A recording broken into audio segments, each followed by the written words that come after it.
주 사랑이 나를 숨쉬게 해. 세상 그 어떤 어려움 속에도 주 은혜로 나를 돌보시며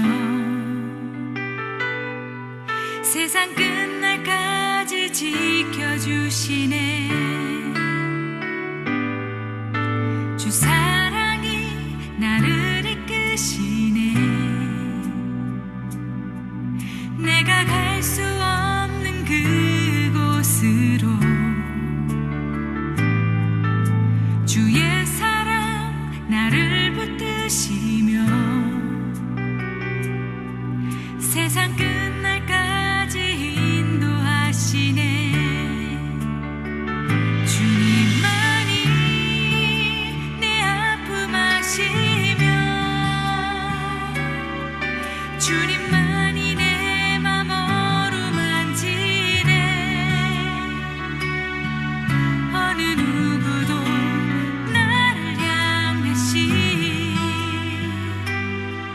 주님의 사랑을 끊을 수 없네. 주님만이 내 능력이시며 주님만이 나의 구원이시네. 어느 누구도 나를 향하시 주님의 사랑을 끊을 수 없네. 저희들 그 레위기서 주제를 한번 다시 한번 읽어보겠습니다. 내가 거룩하니 너희도 거룩하라. 너희도 지금 거룩하라. 예, 화면들 다 보이시죠? 네. 네. 자, 오늘은 우리가 이제 세 번째 시간으로 8장부터 15장까지 말씀을 우리가 한번 묵상을 해보고 강해를 해보려고 합니다. 이 8장부터 15장 말씀의 가장 중요한 핵심 포인트는 제사장의 위임식 인스톨레이션이 있고요. 그리고 제사장이 하는 일들에 대해서 설명을 하고 있습니다. 이 말씀을 통해서 그 당시에 이건 어떤 의미이고 그럼 현대에는 어떻게 우리가 이해를 할 것인지 이렇게 말씀을 나눠보도록 하겠습니다. 그 전에 혹시 1장부터 7장 사이에 잘 이해가 안 되는 부분이 있으면 지금 한두 명 질문을 받도록 하겠습니다. 1장부터 7장 사이에는 별 문제가 없으셨습니까? 네. 한 가지 질문인 게 그 제사를 드리면은 뭐 항상 그 피를 여기다 바르고 저기다 바르고 여기서 잡고 저기서 잡고 뿌리고 그러잖아요. 네네. 제사를 많이 드리면은 그 많은 피들이 계속 있는데 그 청소를 하나요? 안 그러면 어떻게 해요? 그건 제가 잘 모르겠는데 일단은 예전에 그 제사를 옛날 구약 시대처럼 그렇게 제사를 아직도 유대에서는 하는 데가 있대요. 유대 지파에서는. 왜냐하면 유대 지파는 신약을 아직 안 믿기 때문에 그 이스라엘 그쪽 정통 유대교에서는 아직도 제사를 드리는 곳이 있는데 그 제사를 드렸던 곳에 가보셨다 오신 분들이 뭐라고 했냐면은 끝나고 나면 피비린내가 계속해서 남아 있다고 했거든요. 그래서 뭐 어떻게 청소를 했는지는 잘 모르겠지만 다음 제사를 위해서 깨끗하게 청소를 하지 않았을까요? 그런데 이제 하고 나서도 계속해서 그 잔재들은 남아 있었던 것 같아요. 아니 계속 피로다가 하는 거니까 네. 그 많은 제사를 드리면 그게 상당히 그 벌레도 많이 끓을 것 같고 냄새도 날 것 같아가지고 어떻게 맞아요. 생각하세요? 그래서 그 제사를 한번 드리고 나면은 그 피비린내라든가 그 냄새가 계속해서 남아 있다고 그랬거든요.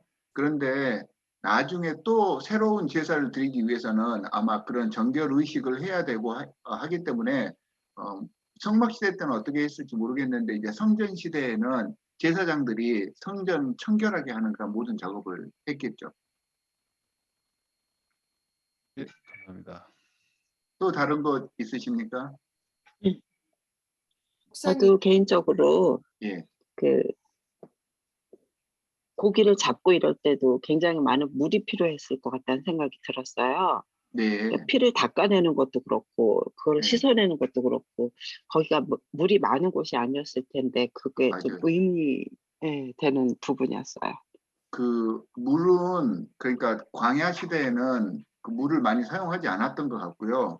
그래서 이제 보통은 그럼 조금 이따 이제 보시면 제가 이제 성막 사진을 보여드릴 거예요. 이렇게 3D로 그걸 보시면 그 번제단하고 성소 그 사이에 물두덩이 있는데 사실은 예전에 그 물두덩이 얼마나 컸는지를 잘 모른대요. 아직까지는. 그런데 이제 좀 크지 않았을까 혹은 뭐 적을 수도 있고 그런데 거기서 씻는 물 외에는 다른 물이 외부에서 들어온 흔적은 없기 때문에 아마 물 없이 아마 다 끝나고 나서 청소할 때는 어떻게 했을지 모르겠지만 제사 동안에는 특별히 물이 사용되지 않았던 것 같아요. 음. 목사님, 제가 한 가지 여쭤보겠습니다. 그, 그러니까 희생물을 잡고 그 피를 스프링클 뿌린다고 그랬거든요. 네, 여기저기에. 네. 그러면 그 뿌리면서 그게 마르지 않았을까라는 생각을 저는 또 했는데요. 어떻게 근데 생각하세요? 마르겠죠. 예, 그러면 그걸 어, 꼭히 물을 사용해서 또 닦아내야 되나? 이제 그럴 필요가 없는 게 성막이라고 하는 것은 계속해서 옮겨 다니는 거잖아요. 예, 그러니까 그걸 하고 나서 이제 성전에서는 그걸 청소하는 사람이 있었겠지만 성막에서는 광야 동안 하는 것이기 때문에 예. 그 성막 안이 전부 다 밑에가 무슨 카페트가 이렇게- 깔려 있는 게 아니라 그냥 맨 땅 위에다가 성막을 지은 것이기 때문에 음, 그 기구들만 청소를 했을 거예요. 예. 그리고 여기 보면 주로 뱃을 이렇게 태운다고 그랬잖아요. 그러니까 저는 혹시 그 피도 같이 이렇게 태워지지 않을까, 그 재단 위에 올라가면 그런 생각이. 단은 안 태워지죠. 그러니까 그 번제단 위에 올라가 있는 재물에 있는 피는 같이 올라가겠지만 예. 그 외의 것들은 나중에는 다 이제 그 청소를 하고 다 소재를 시키겠죠. 깨끗하게, 예. 청결하게 항상 샤이니하게 만들었다고 했거든요. 항상 예, 예, 예. 청소를 했을 겁니다. 감사합니다. 네. 자, 그러면 이제 나중에 그 질문들이 있으면 언제든지 저한테 이메일을 주시든지 전화를 주시면 제가 도움을 드리겠고요. 오늘은 8장부터 15장까지 말씀을 한번 나눠보도록 하겠습니다. 자, 레이기서 제사장 위임식이라는 주제로 8장부터 15장 말씀을 하고 제가 이제 진행을 어떻게 할 거냐면 제사장 그 위임식이 어떤 의미가 있는지를 먼저 한번 알아볼 것이고 그래서 이제 이 제사장 위임식이 드려졌던 그런 성막 그리고 제사장이 입었던 제사장 복장이 이제 8장에 나오거든요. 근데 이제 제사장 복장에 대해서는 이 8장의 내용을 조금 더 자세하게 설명한 곳이 출애굽기 28장인데 출애굽기 28장을 이렇게 영상으로 만든 게 있으니까 그걸 한번 시청을 하고 그래서 성막하고 제사장의 옷을 한번 살펴볼 것이고요. 그리고 그걸 끝나고 나면 제가 각 장별로 8장, 9장, 10장, 11장, 12장 간단하게 이렇게 넘어가면서 하고 12장하고 15장은 이제 같이 묶어서 이렇게 말씀을 나눠보려고 합니다. 그래서 각 장을 할 때 여러분들께서 읽다가 잘 이해가 안 된 부분들은 저한테 질문을 해주시면 제가 아는 범위 내에서 이야기를 말씀을 해드리고 잘 모르는 부분은 제가 다시 한번 연구를 하든지 아니면 제가 이제 혹시 몰라서 모든 주석 지금 제 앞에 다 깔아놨으니까 보고 알려드리도록 하겠습니다. 자, 제사장 위임식에 의의가 있습니다. 제사장 위임식은 이제 오늘 말씀이 이 제사장의 위임식을 통하여서 아론과 아론의 아들들이 제사장 위임식 인스톨레이션을 한 다음에 그 이후에 제사장이 하는 일들에 대해서 쭉 설명을 해줍니다. 이 제사장 위임식은 아주 중요한 영적인 의미를 지니고 있습니다. 자, 그렇다면 질문 하나 할게요. 지금까지 이스라엘에는 제사장이 있습니까? 없습니까? 아직까지는 없습니다. 없었죠. 지금 없는 거예요. 네, 지금 없습니다. 제사장이 없는 상태입니다. 그걸 이제 염두에 두셨으면 감사하겠습니다. 아직까지는 이스라엘에 제사장이 없는 것입니다. 그래서 하나님께서 모세에게 일러서 아론과 그의 네 아들 나답, 아비후, 엘르아살, 이다말이 제사장의 사명을 감당할 수 있도록 그렇게 지금 말씀을 하시고 그 절차에 따라서 이제 위임식을 받는 그런 모습들이 이제 오늘 본문 말씀에서부터 쭉 나오게 됩니다. 제사장을 세우시게 됐고, 자, 제사장은 매우 중요한 자리입니다. 굉장히 특별하고 감사한 자리이기도 하죠. 제가 지난주에도 제사장과 선지자의 차이점을 말씀을 드렸는데 기억이 나시죠? 자, 제사장과 선지자는 하나님과 사람 사이에서 중개자 역할을 하는 사람들이다. 그런데 선지자는 하나님의 입장을 대변하는 사람이고 제사장은 사람을 대변하고 사람들을 이끌어서 하나님께 나아가게 하는 사람이다. 그래서 이제 조금 그 차이점이 있다고 말씀을 드렸습니다. 하나님께 대한 인간의 마음과 정성이 그래서 제사장을 통해서 드러날 수 있도록 하는 것입니다. 그렇기 때문에 이 제사장의 역할이 굉장히 중요합니다. 제사장이 모든 사람을 대변하는 것이고 모든 사람의 그러한 그 마음 자세를 복장이라든가 모든 태도에서 나타낼 수 있어야 하기 때문입니다. 그래서 모든 면에서 준비되고 정결하기 위해서 의관정제, 옷을 단정히 하고 옷도 몸도 씻고 하는 그 모든 것들을 다 갖춰야 했을 뿐만 아니라 마음도 다스려야 했습니다. 그렇다면 구약 시대에는 레위기에 나와 있는 그 제사장에 대해서 이야기를 하고 있지만 구약의 제사장은 현대에 누구라고 했죠? 우리죠. 우리입니다. 물론 이제 전문 목회자들이 그래도 대표적인 제사장의 사역을 감당하고 있지만 예수 그리스도를 통하여서 우리 하나님을 믿는 하나님의 모든 자녀들은 예배할 때 제사장의 역할을 감당해야 된다라고 했습니다. 그래서 레위기서 제사장을 위한 이 말씀은 결국은 우리에게 주시는 말씀이고 내가 하나님께 나아갈 때 또한 예배할 때 어떠한 자세를 갖춰야 되고 나에게 주어진 사명이 무엇인지를 알게 하는 책이 바로 이 레위기서다라고 말씀을 드렸었습니다. 우리가 이제 제사의 주체가 되어야 합니다. 물론 예배 시간에 우리가 앉아서 우리가 해야 하는 일이 있는데 앉아서도 우리가 해야 하는 그 역할이 있고요. 예배에 오기 전까지 내가 어떤 준비를 해야 하고 예배 후에 어떠한 삶을 살아야 할 것인지 이 모든 예배와 제사에 내가 주인이 되어야 한다는 것이 바로 이 레위기서의 특징입니다. 자, 이 레위기서에서 이 제사장 위임식이 벌어진 장소가 어디입니까?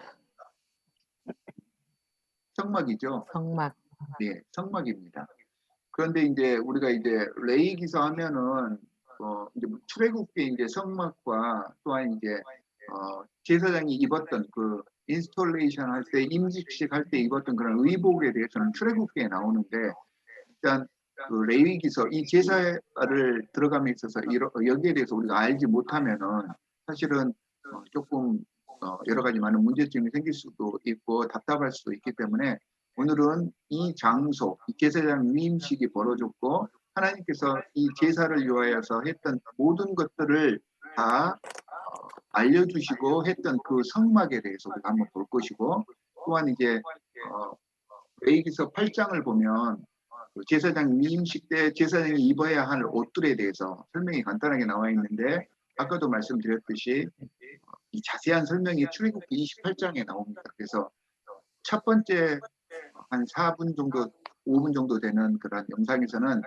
성막에 대해서 우리가 쭉 살펴볼 것이고 두 번째는 제사장의 의복에 대해서 한번 쭉 볼 것입니다.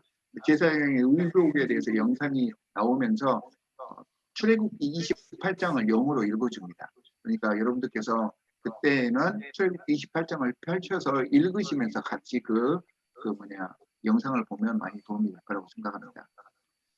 자, 성막과 이러한 그 제사장의 의복을 우리에게 보여주신 것, 성전의 구조를 한번 살펴보고 성막의 구조를 출애굽기 28장에 나오는 제사장의 의복을 영상으로 보면서 우리가 이제 그 성막의 모습을 머릿속에 한번 담아보시고 제사장의 의복에 대해서도 한번 생각을 하시면서 왜 이런 것들을 준비하게 하셨는지 이게 이제 하나님의 성전에 나아가며 제사를 하기 위해서 그 당시 사람들이 제사장을 통해서 준비했던 그런 모습입니다. 첫 번째,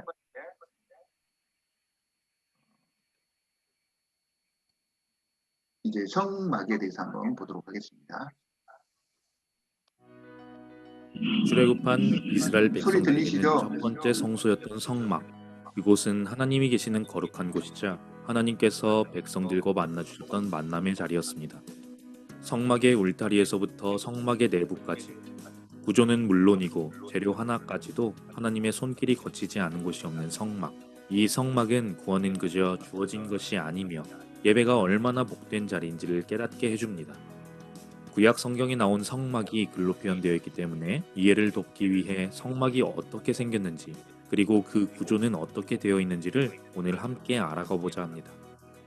하나님께서 광야 40년 동안의 가나안 땅을 향해 오시면서 하나님과 이스라엘 백성들이 만났던 그 성막은 사실 하나님께서 거룩이 뭔지, 그리고 하나님께 나아가는 그 백성들의 마음은 어떤 거였는지 볼 수 있는 아주 중요한 매개체입니다. 이 성막은 예수님으로 인해서 모든 휘장이 갈라짐에 따라 예수님께서 보내주신 성령 시대를 살아가는 우리이지만, 하나님께 나아가는 그 거룩한 마음을 배우기 위해서 우리는 성막을 볼 필요가 있습니다. 성막은 출애굽기 25장과 26장에 하나님께서 성막을 어떻게 만들지에 대해 그 재료까지 세세하게 가르쳐 주십니다. 그리고 이 모든 재료는 이스라엘 백성들로 하여금 기쁘게 내는 것을 받아서 지으라 명령하시죠. 단 하나뿐인 성소의 문이 있는 동쪽을 기준으로 번제단, 물두멍, 그리고 성막이 있는데, 성막에 들어가게 되면 성소와 지성소가 있습니다.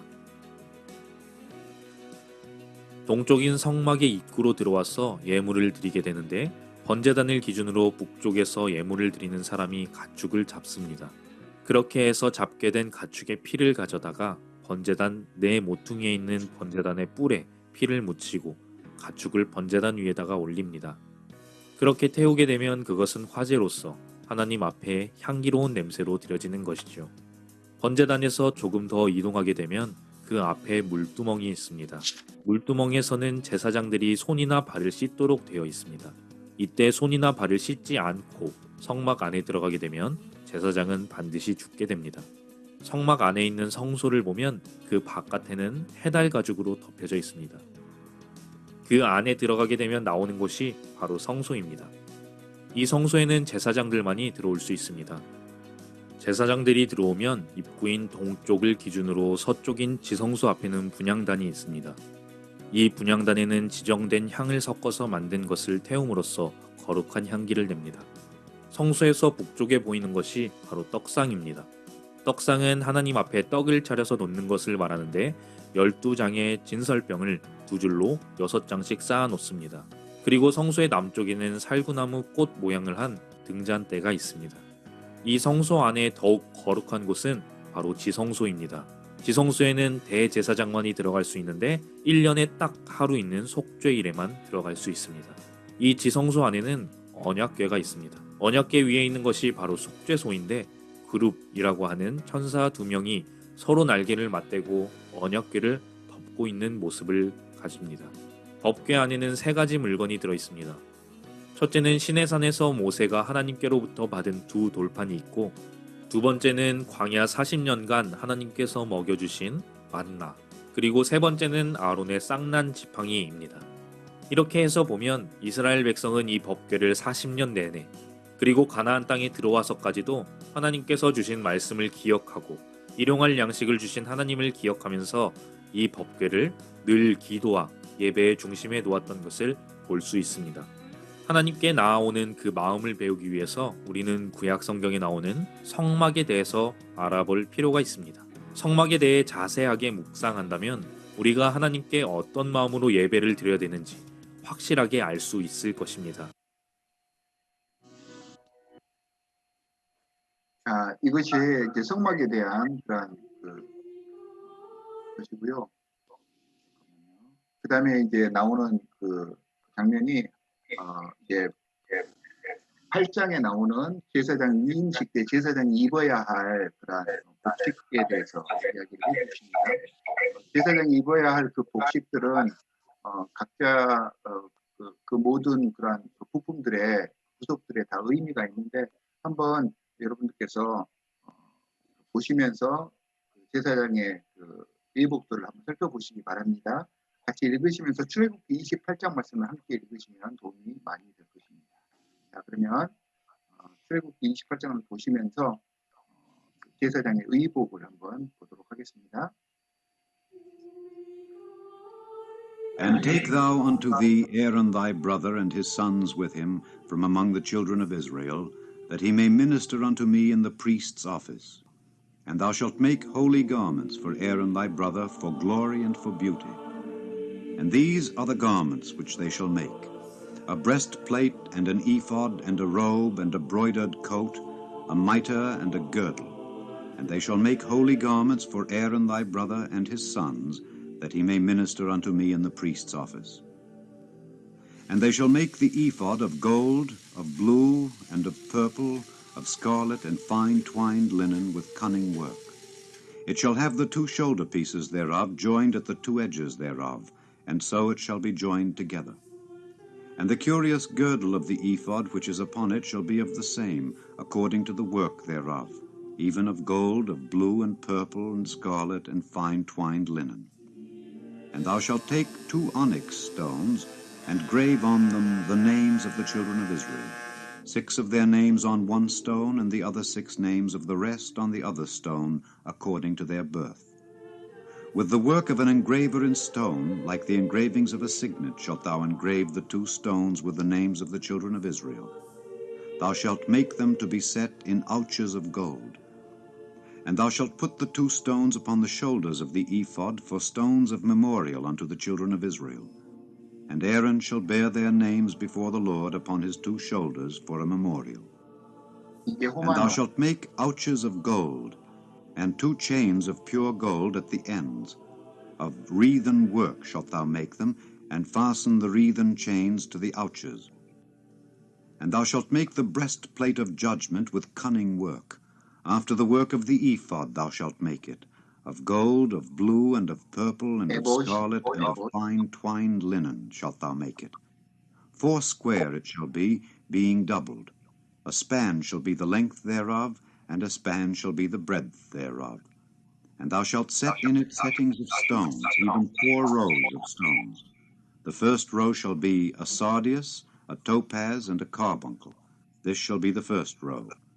And the second row shall be an emerald, a sapphire, and a diamond. And the third row a ligure, an agate, and an amethyst. And the fourth row a beryl, and an onyx, and a jasper. They shall be set in gold in their enclosings. And the stones shall be with the names of the children of Israel, 12 according to their names, like the engravings of a signet.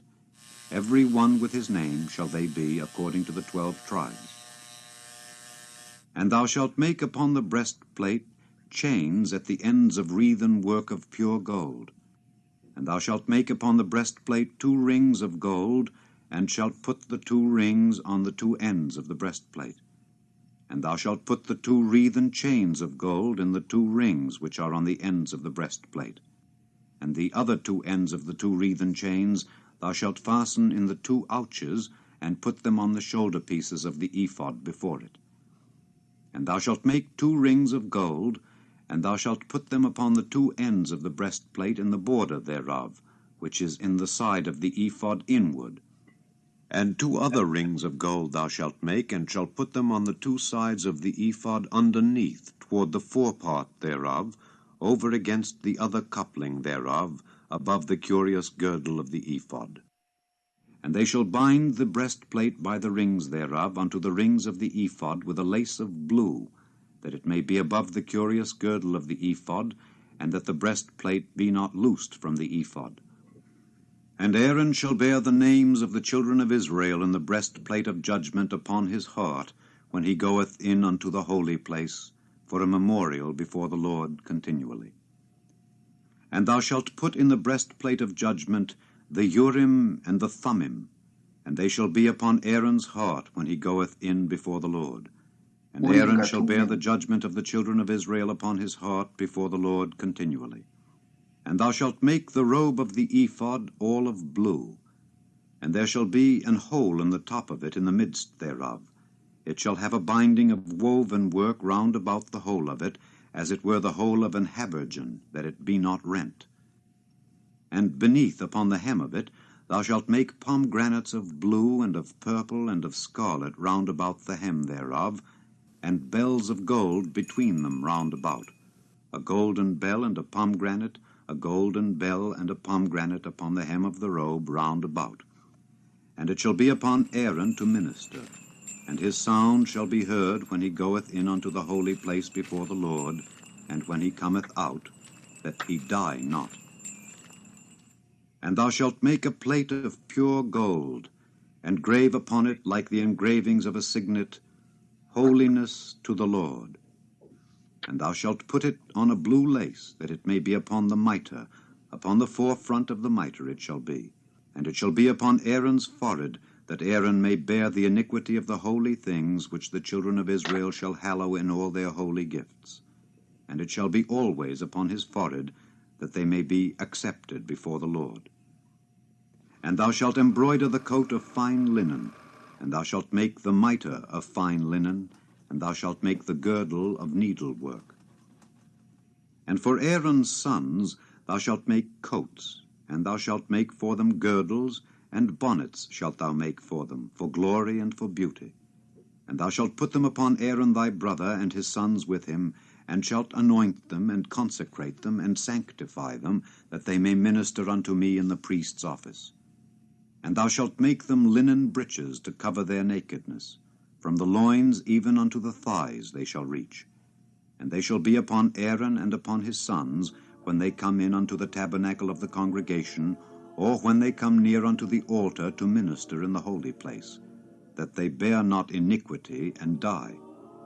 It shall be a statute forever unto him and his seed after him.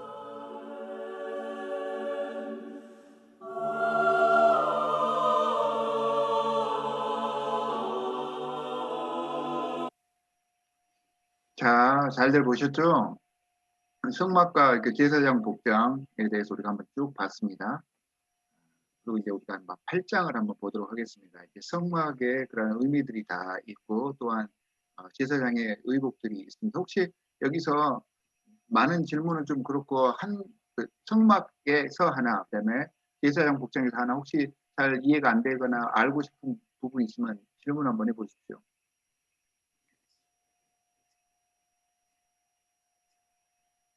그럼 8장 제사장 위임식으로 가도록 하겠습니다. 8장 여러분들 다 읽어오셨죠?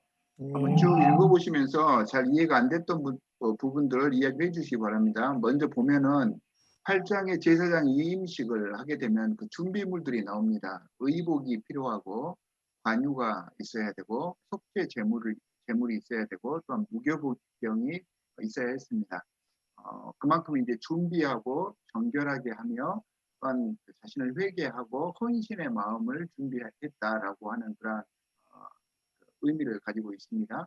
무교병에는 이제 누룩이 들어가지 않은 떡으로서 변하지 않는 충절을 의미하는 그런 떡이었기 때문에, 이러한 모든 것들이 제사장 위임식 때 그런 상징적인 의미를 가지고 중요한 도구로 사용이 되었었습니다.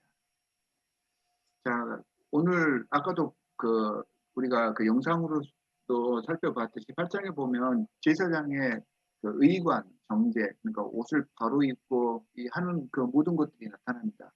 제사장에게 그렇게 세세한 그런 옷들을 입게 했던 그런 이유가 뭘까요?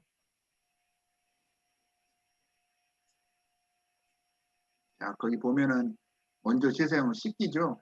그리고 나서 제사장의 의복을 갖춰 입게 하고 그렇게 나오게 했습니다. 이제 이 하는 그런 모든 과정이 뭐냐면 성별하게 다른 사람과 구별하기 위해서, 그래서 이렇게 성별하게 구별하는 과정이 굉장히 필요한 것입니다. 그래서 씻고 최상의 옷으로 갖춰 입은 후에 주님께 나아갈 수 있도록 했던 것입니다. 영상에서 에봇이 나오죠. 이파드라고 하죠. 에봇이 나왔죠. 그 에봇을 짜는 모습도 나왔잖아요. 그다음에 그 퍼플, 그리고 블루, 그리고 금색 그 실을 같이 섞어서 만든 옷, 굉장히 비싼 옷입니다. 최고로 좋은 옷이었습니다. 그러니까 최고로 좋은 옷, 에봇이 뭐냐면 대제사장이 입는 옷 중에서 가장 겉옷에 입는 옷이고요. 이 에봇의 재질이 그 성막의 재질과 같은 것입니다. 그러니까 하나님께서 거하시는 그곳과 같은, 하나님과 이렇게 커뮤니케이션하고 하나님의 마음을 이해할 그러한 모든 것들을 상징하는 것이 에봇이라는 옷이었습니다. 주님과 연합한다라고 하는 그런 의미가 있었습니다. 그런 다음에 8장 13절부터 17절에 보면 속죄제를 드렸고, 그리고 18절과 21절에서는 속죄제를 드린 다음에 번제를 드립니다. 속죄제물은 이제 어떤 것을 의미하냐면 나에게 있는 모든 죄를 다 내놓습니다라고 하는 회개, 죄의 문제를 해결하는 것이 이제 속죄고, 번제는 뭐라고 했습니까? 번제의 의미 기억하십니까? 번제의 의미는 헌신이라고 했습니다. 그래서 물론 이제 그 죄에 대해서도 이야기하는 것이긴 하지만 회개하고는 조금 다르게 나를 주님께 헌신을 합니다라고 하는 그런 의미가 있다고 했습니다. 이러한 의미를 알고 이 제사 과정을 말씀을 통해서 머릿속에 이해해가면 훨씬 더 이해가 될 것 같고, 또한 이러한 의미를 아는 것이 제사장인 나, 지금 하나님께서 나를 제사장으로 불러주셨는데 제사장으로서 무엇을 준비해야 할 것인가를 알 수 있게 한다고 저는 생각을 합니다. 그런 다음에 보면은 이제 오른쪽 뒷부리, 엄지손가락, 엄지발가락 오른쪽 그쪽에다 이제 피를 이렇게 찍음으로 이렇게 정결케 되었다라고 하는 것을 마크를 하는 것이죠. 자, 아까도 계속해서 이야기를 하는데 현대의 그럼 제사장은 누구입니까? 저희입니다. 그래서 예배를 드리러 갈 때, 제사장의 사역을 감당을 할 때, 하나님께서 나에게 맡겨주신 일을 감당할 때 이렇게 준비된 마음으로 하는 거 굉장히 중요합니다.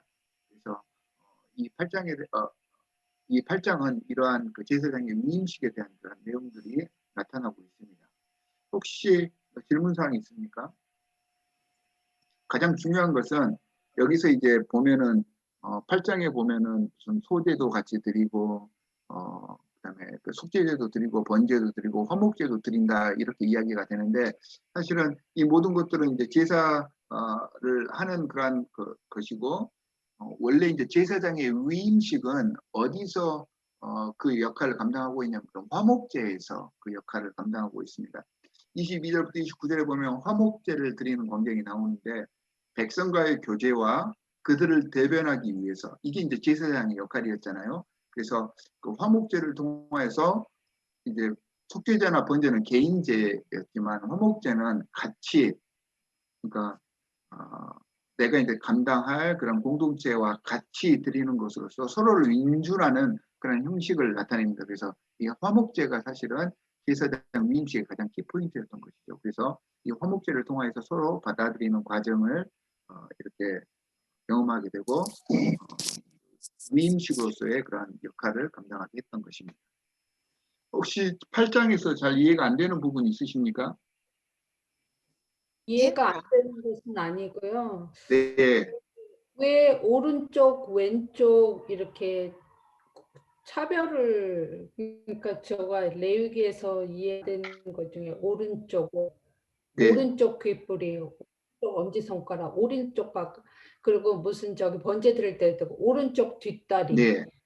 클린, 언클린, 왜 이런 걸 꼭 다 하나님이 지으셨는데 한 몸에서 오른쪽, 왼쪽을 왜 구분을 두셨는지.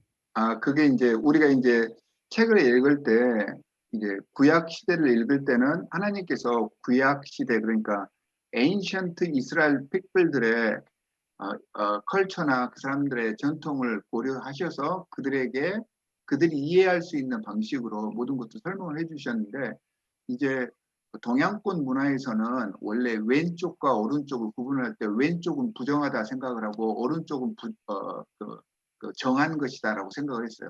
그래서 이제 한국에서도 보면 이게 이제 동양 쪽 문화의 특징인데, 왼손을 옛날에 쓴 사람들을 부정한 손이라고 해가지고 왼손을 사용하지 못하게 했었거든요. 마찬가지로 고대 이스라엘의, 그리고 이제 고대 팔레스타인의 그런 팔레스틴의 그런 그 문화 중에는 오른쪽이 정한 것이다라고 생각하는 그러한 그 사상이 있었습니다. 그 당시에는 이제 남존 여비 사상이 있었기 때문에 하나님께서는 그 인간의 제도를 어느 정도 인정을 해주셨던 것 같아요. 그래서 그 사람들이 그렇게 이해를 하고 있으니까 그런 이제 이스라엘 백성들, 고대 이스라엘 백성들의 수준에 맞게끔 가장 정결한 오른쪽을 항상 정한 곳으로 해서 그 사람들이 이해할 수 있도록 하셨던 것 같습니다. 아랍도 그 이렇게 옆에 그 물로 세척하는 기가 있는데 제가 알기로는 그게 이제 이를 보고 나서 이제 네, 왼손으로 땄기 때문에 이제 오른손으로 음식 먹고 왼손으로는 이제 저기를 닦는 거기 때문에 그런 맞아요. 거에 관련 거기에 관련돼서 왜 왼손으로 닦냐면 그 아랍이나 그 옛날 팔레스타인뿐만 아니라 이 동양권 지역에서는 오른손은 정한 것, 그러니까 왼손을 사용해서 화장실 그 일을 보기 때문에 왼손이 부정한 게 아니고요. 그 왼손을 부정하다고 생각했기 때문에 좋지 않은 일들을 왼손으로 하게끔 했던 것이죠. 그래서 이제 우리나라에서도 예전에 보면 화장실을 갈 때 남자들도 화장실에서 사용할 수 있는 손이 왼손을 갖고 사용하게 했었었고, 오른쪽은 뭐 글을 쓰거나 이런 걸 하도록 이렇게 했었습니다. 그러니까 그때는 좌우에 대한 그런 정함과 부정함에 대한 생각을 갖고 있었기 때문에 거기에 맞춰서 하나님께서 사람들에게 맞춰서 이러한 계명이라든가 규례들을 알려주신 것 목사님, 같습니다. 네, 그 8장 15절에 보면요. 네, 그렇게 중요한 것 같지는 않은데 제가 궁금해서 거기 읽다 보면 제가 이 성경이 한글이라서 그런데 그 모세가 피를 받아서 그 제단의 뿔을 피로 바르고 발랐던 거를 갖다가 그 다음 절에 보면은 모세가 제단을 깨끗하게 하였다고 나와 있거든요. 예. 그러니까 왜 제단을 꼭 피로 닦아야 깨끗하게 한다는 의미가 사실 좀 마음에 이해가 잘 안 돼서. 네. 그러니까 우리가 이제 레이기를 보면서 항상 머릿속에 딱 입력해야 되는 게 레이기 제사에서 가장 중요한 게 뭐냐면 피입니다. 네. 피가 가장 중요합니다. 정결하기 위해서도 이 피가 중요하고 부정할 때도 이 피가, 그래서 모든 것이 이 피로 다 결정이 되는데 피는 이제 그 여기 어디야 레이기사나 뭐 제사에서는 생명을 의미를 하고 있습니다. 그래서 그 피 속에 생명이 존재하고 있다 이렇게 생각을 하기 때문에 피는 굉장히 성결한 것이고 굉장히 중요한 그런 소재이기도 했고, 그래서 그 피가 모든 그 피를 가지고 있는 모든 그 생물체의 그 가장 기본적이고 가장 중요한 요소다라고 해서 최고의 정성, 최고의 생명, 그걸 뜻하기 때문에 이 생명으로서 하나님께 나아간다라는 의미로서 그 피가, 그래서 이제 그게 이제 그 깨끗해졌다라고 하는 말은 그 피로 인하여서 잘못된 것들이 이게 리뎀션 됐다라는 그런 의미로 사용이 되는 것입니다. 그래서 예. 이제 여기 구약지사에서는 피가 굉장히 중요하고, 또한 이제 왜 또 피가 중요하냐면은 구약 시대의 그 이스라엘 사람들은 농경문화 사람들이 아니잖아요. 그렇죠. 그 목축하는 것이기 때문에 이 목축에서 가장 중요한 것들은 그 재물들인 그런 짐승인데, 그 짐승을 대표하는 것, 그 짐승의 생명이 바로 피라고 생각했기 때문에 아마 내 생각에는, 이건 제 개인적인 생각인데, 만약에 하나님께서 선택하신 이스라엘이 예를 들어서 농경 문화 속에 있었던 그 만약에 민족이었다면 또 거기에 맞는 그 성결케 하는 그러한 그 도구들을 새롭게 설정을 해 주셨지 않았을까 이렇게 생각을 합니다. 예, 알겠습니다. 감사합니다. 예. 네, 목사님, 제단 밑에 제단을 쏟아요. 그럼 제단이 뭐예요? 번제단 말하는 거예요? 예, 제단 밑에 쏟아. 예. 제단은 문어 제단. 그렇죠. 번제단이죠. 번제단이죠. 번제단입니다. 번제단. 네, 알겠습니다. 목사님, 예, 백성들이 속죄 제물을 가지고 올 때 예, 백성들이 안수하고 백성들이 잡았잖아요. 그렇죠. 그런데 여기 위임식에는 모세가 잡잖아요.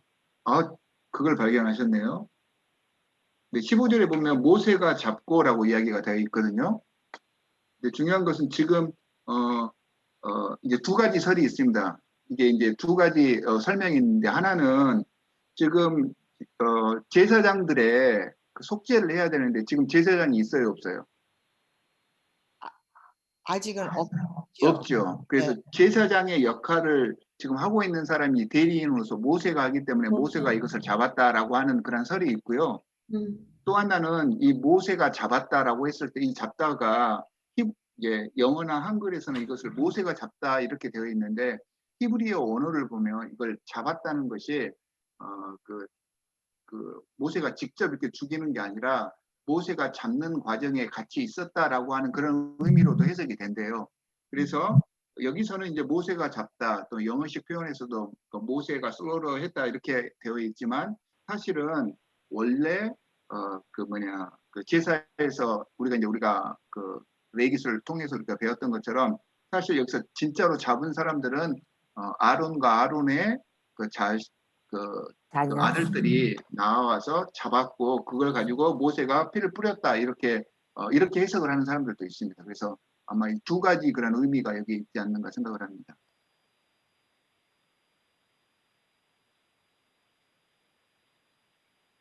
그렇게 자, 되면 8장 최초의 제사장은 그 모세인가요?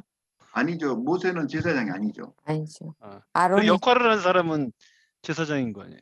그 모세인 거 아니에요? 그 처음에 역할을 모세는 대리인 일종의 역할. 제사장이라기보다는 선지자에 가깝죠. 그래서 하나님과 사람 사이의 그 중개자의 역할을 했었는데 예전에는 이게 제사장이 없었을 때는 제사가 없었을 때는 대부분이 이 선지자에 의해서 모든 것들이 다 좌지우지가 됐었거든요. 그래서 이제 그 역할을 감당을 했었고 지금 여기서는 이제 모세가 제사장의 역할을 같이 대리를 하고 있는 것이죠. 근데 모세는 제사장으로서 제사장이 아닙니다. 오히려 이제 선지자 쪽에 가깝죠.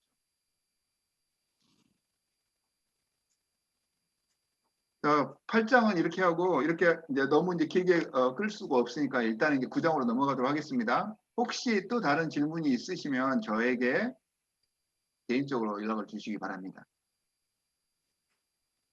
자, 9장입니다. 자, 8장에서 뭐가 일어났다고 했죠? 위임식이 있었었죠. 그러니까 8장이 딱 끝나면서부터 이제 이스라엘 백성에게는 뭐가 생기는 거죠? 제사장이 생기는 거예요. 그리고 9장에서 아론이 첫 번째로 처음으로 제사를 드립니다. 자, 제사장으로서 이제 아론이 첫 제사를 드리는 게 이제 9장의 말씀인데요. 여러분 한번 생각해 보십시오. 이제 뭐 출애굽기에도 이제 나오고 그러는데 성막에 들어갈 때 뭐 제사장은 뭘 주의해라 여러 가지 많은 것들이 나오잖아요. 죽어버린다. 아까 출애굽기 28장 그 영상 속에도 보면 그 제사장이 뭔가를 조금이라도 잘못하면 그 지성소에서 죽어버릴 수 있다고 했기 때문에 얼마나 중요하기도 하면서 책임이 막강하고 얼마나 떨리겠어요. 그리고 모든 사람들 앞에서 처음으로 첫 제사를 드립니다. 여러분 그 첫 제사를 드릴 때 집례할 때 아론의 심정이 어땠을 것 같습니까? 한번 생각해 보십시오. 얼마나 두렵고 떨렸겠습니까? 이 9장의 말씀 중에서 핵심 포인트는 이 아론의 마음, 이 아론의 심정을 생각하라는 것입니다. 그 마음으로 신앙생활을 하라는 것입니다.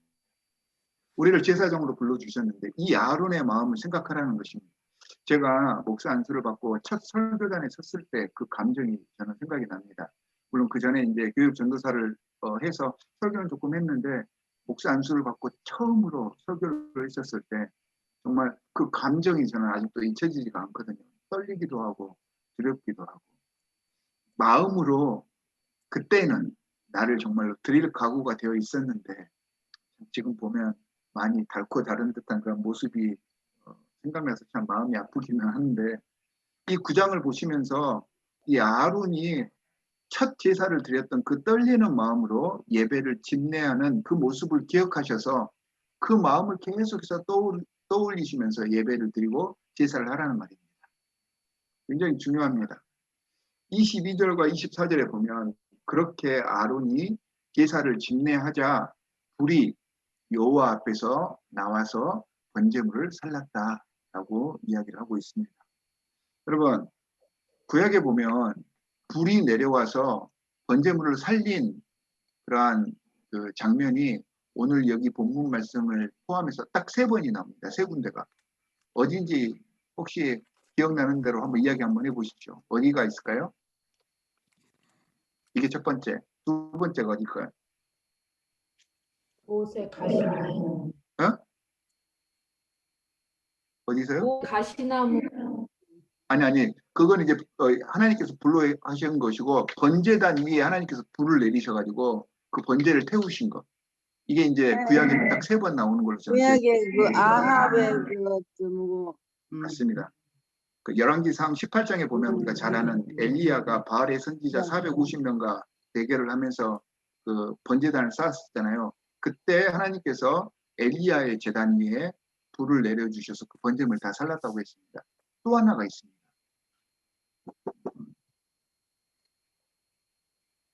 솔로몬.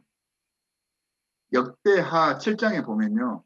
솔로몬이 하나님께 낙성식을, 그 성단 낙성식을 합니다. 그러니까 봉헌식을 하는 것이죠. 그걸 할 때 솔로몬이 이제 성전을 다 짓고 하나님께 이걸 드립니다라고 기도를 하는데 그게 이제 역대하 6장입니다. 그 기도를 꼭 여러분들 한번 읽어보시기 바랍니다. 솔로몬이 어떤 마음으로 그 헌당을 했는지. 그러면서 역대하 7장에 솔로몬이 하나님께 그 제단을 드리고 수천만 마리의 그 제물을 하나님께 올려드렸을 때 그 위에 하나님께서 불이 내려가서 그걸 살랐다라고 이야기를 했습니다. 그럼 지금까지 지금 구약에는 이 3가지가 나오는데 이 불이 내려온 상황이 어떤 상황인지 한번 생각을 해보십시오. 자, 첫 번째, 아론이 제사를 집례할 때 불이 내려왔습니다. 이때 아론의 마인드가 어땠다고 했죠? 떨리는 마음으로. 정말로 떨리고 정말로 조심하며 온 신경을 곤두세워서 그 제사를 드렸죠. 그때 하나님께서 불을 내려주셨고 솔로몬 왕이 이제 엘리야가 먼저니까 엘리야 때 그 바알의 선지자 450명과 붙을 때 엘리야가 뭘 걸고 한 거죠? 그렇게 하고 나서 바알의 선지자를 어떻게 합니까? 엘리야가 이기고 나서 어떻게 해요? 바알의 선지자 450명 다 죽여버립니다. 죽여버렸어요. 예, 그 죽였다는 말은 만약에 자기가 졌으면 어떻게 되는 거예요? 엘리야가 죽는 거죠. 그러니까 자신의 목숨을 건 겁니다. 자신의 목숨을 걸고 하나님께 나아간 겁니다. 그리고 역대와 솔로몬에 보면 하나님께서 이곳에 오십시오. 그러면서 이전에 임재하셔서 우리의 모든 것들을 다 해주시고 나를 사용해 주시고 나를 써주십시오. 헌신의 그런 기도를 역대하 6장에서 이야기합니다. 떨리는 마음, 헌신, 목숨을 걸고 이게 하나님께서 제사를 받으시는 하나님께서 응답하시는 예배의 핵심입니다. 그래서 이걸 우리가 기억하면서 이 글을 읽으면 9장에서 아론이 뭐 떨렸다 이런 말은 나오지는 않거든요. 하지만 이러한 아론이 지금 첫 제사를 드릴 때 어떤 마음인지를 내가 지금 공감해 보려고 하는 그런 마음으로 이걸 읽게 되면 이 9장 내용이 그냥 제사 순서만 이야기를 하는 게 아니라 그 각 순서를 진행하면서 아론이 어떤 마음으로 했을지가 느껴지실 것입니다. 새롭게 여러분들에게 다가갈 거라고 생각을 합니다. 혹시 9장에서 좀 시간상 한두 개 정도의 제가 질문을 받도록 하겠습니다.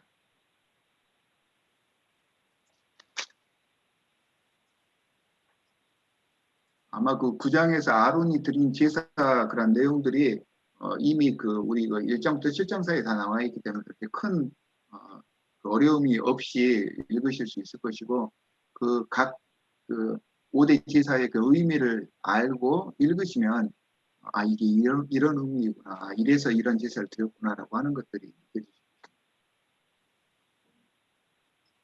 자, 그럼 이제 10장으로 넘어가도록 하겠습니다. 10장에는 어떤 사건이 나오죠? 아론의 네 아들 중에서 두 아들이 죽습니다. 나답과 아비후가. 그 사건이 지금 10장에 나오죠. 왜 죽었다겠습니까? 다른 다른 불을 다른 드렸다. 다른 불 볼까요? 다른 불. 다른 불을 드렸다. 이게 무슨 뜻일까요? 성경에는 제대로 다 나와 있지 않은데 원래는 그 하나님 앞에 그 불을 드리는 순서가 정해져 있습니다. 예를 들면 제일 처음에는 불을 드리는 순서가 뭐냐면 먼저 번제단이 있죠. 아까 그 그림에서 봤던 그 번제단에서 여기 번제단 있죠. 번제단에서 불을 가져옵니다. 그래가지고 여기 지금 제사장 보이시죠? 제사장 손에가 뭐가 보이죠? 아까 영상에서도 나왔습니다. 이게 금향로인데 번제단에서 금향로에 불을 달아서 여기에 담은 다음에 이걸 가지고 와서 이 그 분향단에 불을 붙여야 했었습니다. 이게 이제 불을 드리는 원래의 순서입니다. 그런데 다른 불을 드렸다. 그 말은 이 순서를 지키지 않은 것이죠. 그런데 하나님께서 치셔서 그 불을 조금 다른 걸 드렸다고 해서 죽이셨다 해서 조금 너무하다라는 생각이 좀 들지 않습니까? 그런 생각이 들 수도 있거든요. 그러면 또 다른 이유가 있을 것 같은데 그 이유가 뭘 것 같습니까? 사실은 10장을 쭉 읽어보면 쭉 잘 나가다가 7장까지는 뭐 이러한 사건들에 대해서 이야기를 하는데 갑자기 8절부터 11절에 갑자기 포도주나 독주를 마시지 말라라고 하는 그러한 말씀이 나옵니다. 그럼 사실은 이 독주 이야기는 이 10장하고 전혀 어울리지 않는 말인데 갑자기 생뚱맞지 않게 이 말씀이 나옵니다. 이 말은 뭐냐면 나답과 아비후가 다른 불을 드렸는데 다른 불을 왜 드리게 되냐면 독주나 포도주로 취해가지고 자기가 자기 스스로를 제어할 수 없는 상태에서 다른 불을 드리지 않았나라고 신학자들은 생각을 하죠. 그래서 거기에 대한 경각심을 주기 위해서 이 10장에서 굉장히 생뚱맞은 그런 구절이 바로 이 8절에서 10절 사이에 나타나서 들어갔는데 아마 그러한 내용들이지 않았나 이렇게 해석들을 하고 있습니다. 그래서 이제 하나님께서는 내가 하나님의 그런 사역을 하고 제단에 불을 드리는 그런 일들을 해야 하는데 제정신이 아니고 자기가 자기 스스로를 제어하지 못하는 그러한 불경건한 그런 상태에서 하나님의 사역을 하지 말라라고 하는 것들을 상징하고 있지 않나 이렇게 생각을 합니다. 8절부터 이제 11절이 바로 그러한 말씀과의 연관성이 있을 것이다 라고 신학자들은 해석을 하고 있습니다. 그러면서 이제 쭉 내려다 보면 이제 12절부터 보면 이제 제사장의 분깃에 대해서 이야기를 나옵니다. 제사장에게 각 그 예배자들이 드리는 제물들 중에서 제사장에게 주어지는 그런 분깃이 있습니다. 제사장에게 그 분깃을 주었다는 것은 어떤 의미일까요? 우리가 지난주에도 잠깐 스쳐가듯이 이야기를 했는데 그 의미가 있습니다. 제사장에게 분깃을 준 이유는요. 중재자로서의 책임을 너희에게 맡겼으니까 거기에 대한 권리로서 주신 것이기도 합니다. 그런데 단순한 권리가 아닙니다. 네가 만약에 이 재물을 받아서 이걸로 너의 삶을 살게 된다고 하면 이 재물의 의미를 깨달아서 그걸 항상 생각하며 중재자로서의 책임을 다하라 라고 하는 의미가 담겨져 있습니다. 그래서 제사장에게 준 그 분깃은 반드시 제사장이 소화할 수 있도록 소비할 수 있도록 그렇게 되어 있습니다. 또 하나는 제사장에게 그 분깃을 준다라고 하는 그런 의미는 하나님의 것을 하나님께 드린다라는 의미도 있습니다. 이 제사장이 사람과 하나님을 연결하는 그런 중개자의 역할을 하는데 우리는 직접 하나님이 보이지 않지만 우리가 드린 그런 예물이 중개자인 제사장에게 감으로써 하나님의 사역에 사용되고 있구나. 이게 하나님께 드리는 것이고 하나님의 것을 하나님께 드린다라고 하는 그런 인식을 갖게 하기 위해서 제사장에게 분깃을 주게 했습니다. 제사장을 섬기며 스스로를 섬긴다는 의미도 있고요. 또 하나는 그러한 제사장을 보면서 제사장의 그런 모습을 모델로 삼아서 제사장이 이러한 그 헌물을 통하여서 정말로 순결한 마음으로 이 모든 것들을 사용하는 그런 모습을 보면서 나도 이제 우리가 그 레위기서에서 제사장이 이제 우리라고 했으니까 나도 하나님의 사역, 하나님께서 나에게 허락해 주신 것을 기쁨으로 받아들이고 하나님께서 주신 그것을 통하여서 하나님의 사역을 위하여서 성결하게 사용하겠다라고 하는 마음가짐을 갖게 하기 위해서 제사장에게 분깃을 주게 했던 것입니다. 그리고 이제 하나님의 분깃을 인정하고 나를 구별하는 의식이 되었던 것입니다. 그리고 이제 16절과 22절에 보면 속죄제 제물을 먹는 것은 제사장의 입장에서 백성의 죄를 담당한다라고 하는 그런 의미가 있습니다. 그래서 제사장이 이 소비하는 것은 물론 육체적인 생존을 위한 것이기도 하지만 제사장의 소비 자체가 하나님의 사역에 속함을 알아서 주의해서 잘 소비하라라고 하는 의미도 포함이 되어 있는 것입니다. 거룩하게 주어진 분깃을 취하는 것도 중요하지만 이제 나중에 이제 그 21절과 22절에 보면은 아론하고 모세와의 약간 티키타카가 있죠. 그게 뭐냐면은 그래서 속죄제 제물을 너는 먹어야 되는데 왜 먹지를 않느냐. 그때 이제 아론과 아론의 남은 아들들이 그걸 먹지를 않습니다. 먹지를 못합니다. 먹지 못한 이유가 뭡니까? 10장에서 태워버려서. 네? 번째로 들어서 태워버려서 못 먹은 거 아닌가? 아니 태워버려서 그게 아니라 이제 그걸 태우고 나서 이제 그 제사장에게 주어진 것을 먹어야 되거든요. 근데 이제 먹으라고 했는데 못 먹습니다. 안 먹는 이유가 뭡니까? 들이 죽어서. 그렇죠. 지금 방금 아들 둘이 죽었는데 거기서 먹으라고 하니까 못 먹는 거예요. 못 먹으니까 모세가 거기에 보면은 뭐라고 이야기하냐면 그 6절에 보면 너희들 뭐 나답과 아비후가 모세에게는 조카들이잖아요. 그러니까 네 아들이 죽고 네 형제가 죽은 거 가지고 슬퍼하지 말아라. 슬퍼하지 말고 하나님 앞에서 그렇게 죄를 저질렀다는 것에 대해서 더 슬퍼해라. 이렇게 이야기를 합니다. 그러면서 네가 주어진 그 분깃을 먹는 것은 백성의 죄를 위하여서 해야 할 일이기 때문에 네가 슬프다고 그걸 안 먹으면 안 된다라고 이야기를 하죠. 그때 모세가 뭐라고 이야기를 하냐면 압니다. 아는데 내가 이 분깃을 먹을 때 자원하고 기뻐하는 마음으로 먹어야 되는데 내가 슬퍼하고 마음이 좋지 않으면 내 마음이 꺼리낌이 남아있으면 어떻게 그걸 하나님께서 좋아하시겠습니까? 내 마음에 꺼려하는 것이 없고 좋지 않은 마음이 없게 해야 하기 때문에 나는 그래서 먹지를 못하겠습니다. 이렇게 이야기를 하니까 그 모세가 그게 그래 그 말이 맞는 것 같다라고 이야기를 해서 이제 그게 이제 화해가 되는 그런 장면입니다.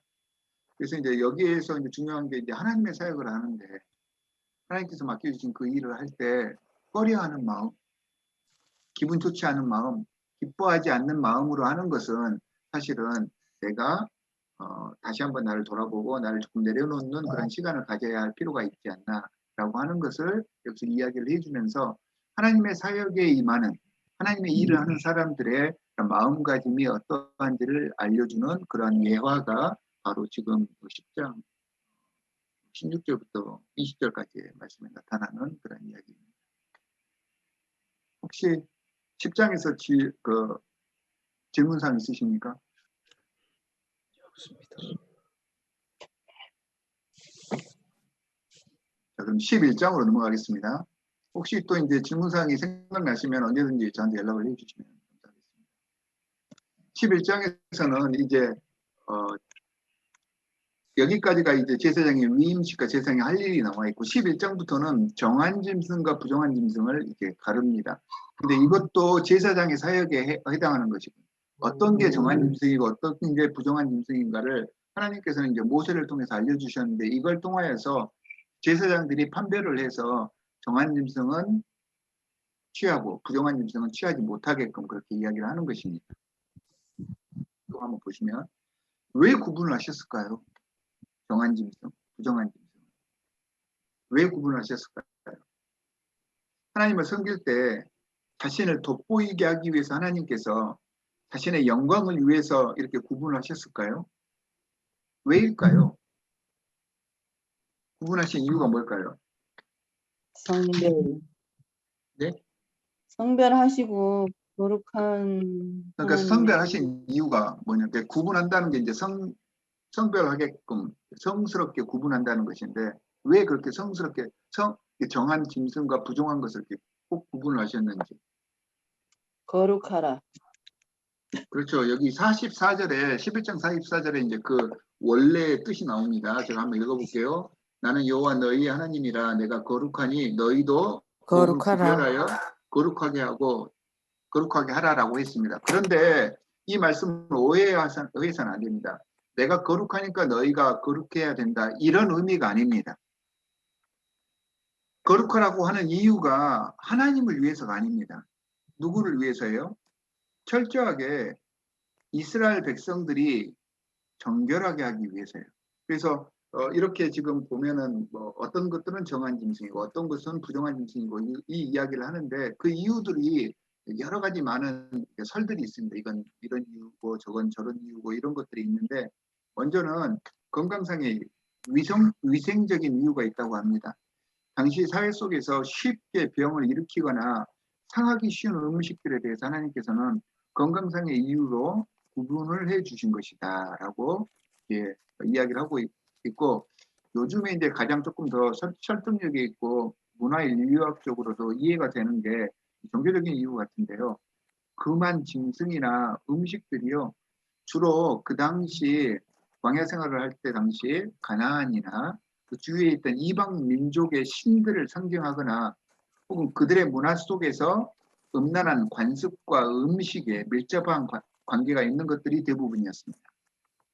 그래서 보통 이제 다른 민족들과 이렇게 같이 만나게 되고 같이 모이고 또 그들과 함께 먹고 마시다 보면 같이 있는 사람들에게 영향을 받게 되잖아요. 이런 이방의 종교나 죄된 삶의 습성을 하는 이들과 같이 먹고 마시면 영적으로나 정신적으로 영향을 받게 되는데 그런 것들로부터 구분되어지기를 바라셔서 아마 하나님께서 금하신 것 같다라고 하는 주장이 있습니다. 이게 상당히 타당성이 있는데 뭐 예를 들어서 뭐 염소라든가 이런 것들 보면은 주변 국가에서 많이 먹기도 하고 또한 이제 주변 국가의 사람들이 즐겨 먹거나 혹은 그들이 사용하고 활용하는 그런 음식들이 되게 많았었습니다. 지금은 어떤가요? 아직까지도 이 말씀을 토대로 해서 유대인들은 안 먹는 거 그 구분하기도 하고 약간 보수주의적인 그리고 이제 조금 아주 이제 펀더먼털한 그런 교단에서는 이 말씀대로 하려고 하는 데가 굉장히 많죠. 지금은 네, 어떤가요? 마찬가지예요. 지금은 구분이 없습니다. 구분이 없는 이유가 뭡니까? 사도행전 10장에 보면 베드로가 환상을 통하여서 본 그 기억나시죠? 하늘에서 네. 음식이 나와서 이렇게 했다. 그래서 이 모든 거 저는 못 먹습니다.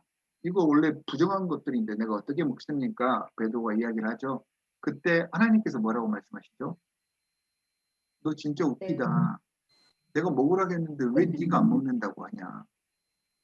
너희들이 지금 알고 있는 그런 정한 것, 부정한 것, 내가 정해준 것이고, 이제는 내가 먹으라고 하는데 왜 그걸 또 안 먹는다고 하냐? 이렇게 이야기를 하는 것이죠.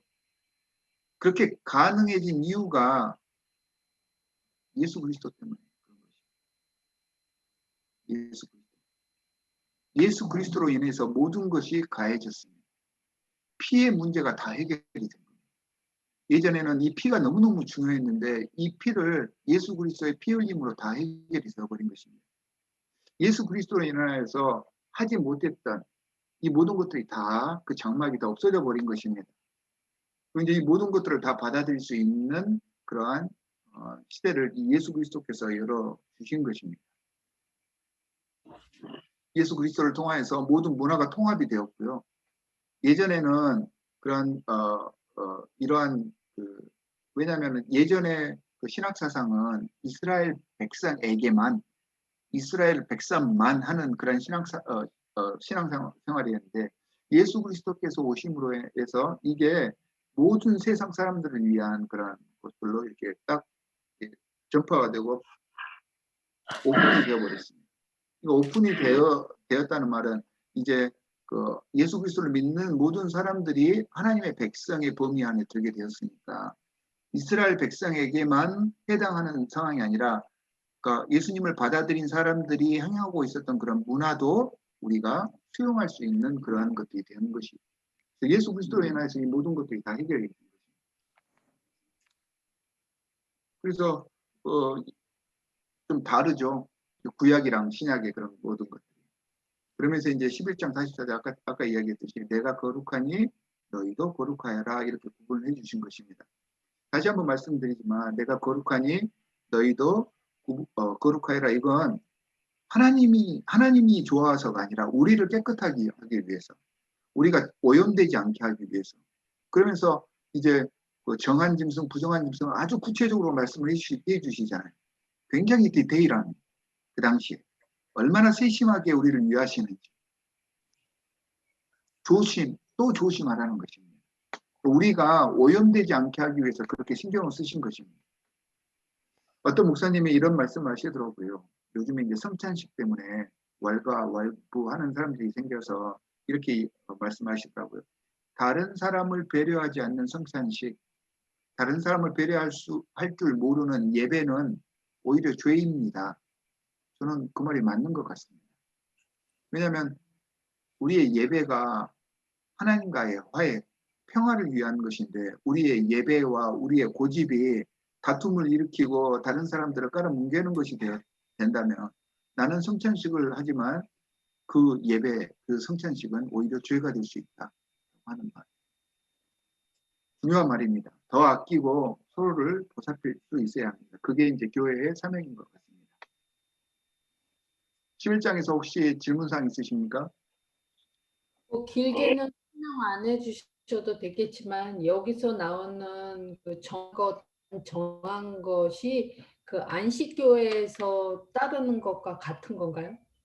안식교회에서 이제 저는 이제 안식교회에서 뭘 따르는지는 잘 모르겠는데 안식교에서도 이제 이 성경을 이제 기초로 근데 제가 알기로는 안식교회도 그 사도행전 10장 말씀을 믿기 때문에 안식교회 내에서도 교파별로 다 다르다고 저는 알고 있거든요. 그런데 이제 아주 보수주의적인 곳에서는 특히 이제 유대교, 이슬람 이런 쪽은 아직도 이제 구약의 문화를 따르고 있기 때문에 그런 곳에서는 이 정한 짐승, 부정한 짐승을 구분해서 하죠. 그래서 뭐 돼지고기를 못 먹는다 그러면은 그 돼지고기를 못 먹기 때문에 이슬람 사람들이 안 먹잖아요. 이런 게 이제 사실은 구약에 아직도 얽매여 있기 때문에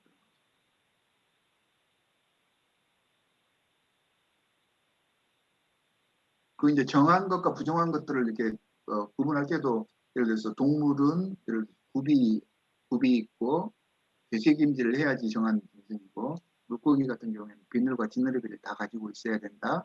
뭐 여러 가지 뭐 곤충들 중에서는 하핑하는 것, 기어다니거나 걸어다니는 곤충은 안 된다. 뭐 이런 여러 가지 내용들이 다 나오는데 참 디테일하게 하나님께서 설명해 주셨습니다.